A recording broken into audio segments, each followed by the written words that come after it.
Hey, Dan Ellison here with the Dan Ellison Real Estate Group. Today we're going to be talking about the inspection contingency and what that means to you when you're buying a home.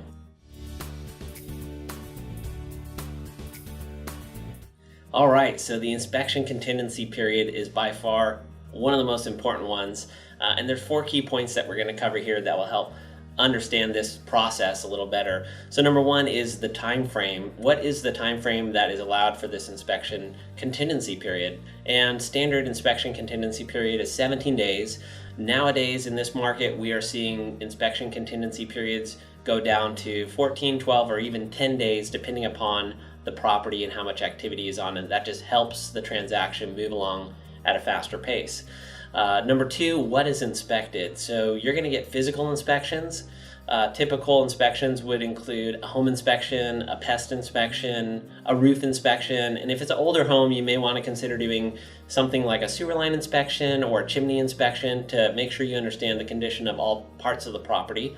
But it's not only the physical inspections, you're also reviewing all the disclosures that are provided by the seller because they've obviously lived in the house and they know what's going on with it. So any material information that the seller may know, if there's been a flood in the house or a room caught on fire or something like that, would be part of those disclosures, and you would be able to review that during that inspection contingency period as well.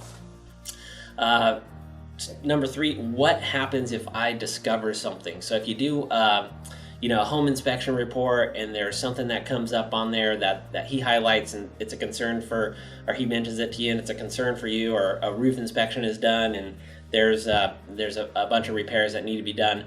So if you discover something, you could submit what's called a request for repair, and that's an opportunity to ask the seller to either correct the issue before close of escrow or offer you some sort of credit. And it all varies and it depends on what's important to each client, the buyer, when they're buying the home, as to what's significant for them.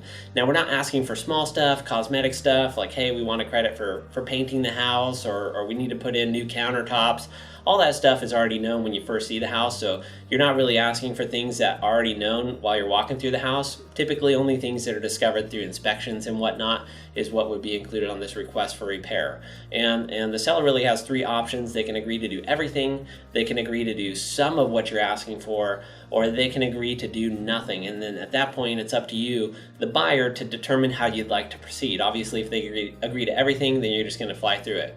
And number 4 is just don't do a laundry list. You want to make sure that you zone in on items that are very important to you, and don't put small things on there that are going to get away, because sometimes that can frustrate sellers and cause them to not want to do anything. So instead of piling a list of things that is 20 long and there's simple things on there like replace a light switch, things like that you'd want to leave off, and you want to put bigger things that are really important for you so that you can focus on getting that corrected and have the seller take that into consideration seriously. Hope this was helpful for you, and of course I always appreciate any input, any questions that you may have that I could bring value to you on or insight on. I'd love to do that for you. Hope you have a great week, and I look forward to talking to you and seeing you soon.